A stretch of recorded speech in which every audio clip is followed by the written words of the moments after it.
The call came while rain stitched the Vancouver skyline into gray glass. "Dad," my daughter whispered, breath ragged. "He found it. He has a crowbar." I didn't ask which it. I'd built my life so I wouldn't have to. "I know," I said. "Put the phone down. Leave the house. Do exactly what we practiced." The line went dead. I finished my coffee. Bitter. Appropriate. I had loved my daughter with the kind of devotion that teaches patience. She learned to swim off that boathouse dock, learned to read on a varnished bench I built with my hands. When she married him, smiles too wide, eyes too calculating, I told myself, love makes fools of us all. I shook his hand and felt the absence of grip. Predators don't squeeze. He asked about the Muskoka place on the second visit, about keys, about what I kept locked. Memories, I said. It was true, just not complete.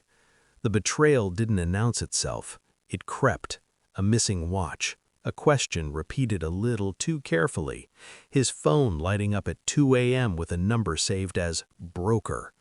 I noticed how he walked through my rooms counting steps, how his gaze lingered on hinges. I noticed because I was raised to notice. The moment it crystallized was banal. He laughed when my daughter left the room, not with me, at me. "She doesn't know what she has," he said. I smiled back and decided to stop forgiving. Pain is loud. Planning is quiet. I chose quiet. I moved slowly. A trust amendment filed in Toronto while he honeymooned in Amalfi. Cameras replaced old smoke detectors in the boathouse, discreet, legal, documented. I let him see the decoy, a steel locker, heavy enough to promise secrets, light enough to be wrong. I seeded the story with the right whispers: old money, bearer bonds, keys lost at sea. I split the real assets into something less romantic and more lethal: paper, votes, control. I nested ownership through a retirement trust whose beneficiaries were named and notarized, my daughter first among them. I made sure the clauses read like weather, inevitable. I didn't tell my daughter everything. Protection sometimes looks like ignorance. The day he brought the crowbar, the cameras sang. I watched him work the hinge, sweat darkening the collar of a shirt I'd bought him for Christmas. The locker opened to disappointment. He swore. He kept going. That's the thing about men like him. They can't stop when the promise evaporates.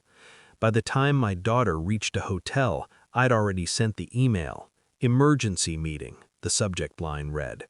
By Monday morning, the board convened. "You're outdated. We're done here," the CEO had hissed at me weeks earlier, mistaking calm for weakness.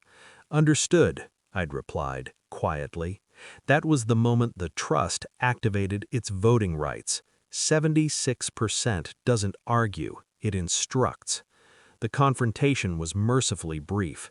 He tried charm first, then outrage, then legalese learned from podcasts. I let him exhaust himself. I slid the folder across the table. Surveillance timestamps, trespass, breach of fiduciary duty, a marriage agreement he hadn't read because he thought he didn't have to. "Who just fired the person who owns 76% of the shares?" someone asked, half a joke. No one laughed. Outside, reporters discovered a story that writes itself when you don't interfere. Inside, power changed hands without ceremony. That's how it should be. He came to me that night, empty-eyed. "You set me up," he said. I didn't raise my voice. "You walked into a room you thought was unguarded." He reached for threats. I handed him consequences, charges, a civil suit, a buyout contingent on silence, the kind of silence money enforces.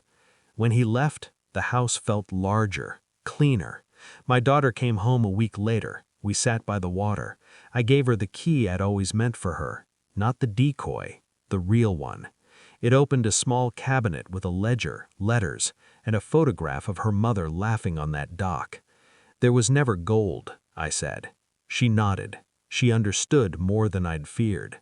The rain in Vancouver had stopped. In Muskoka, The lake held my reflection steady. I locked the boathouse once, then I handed her the key.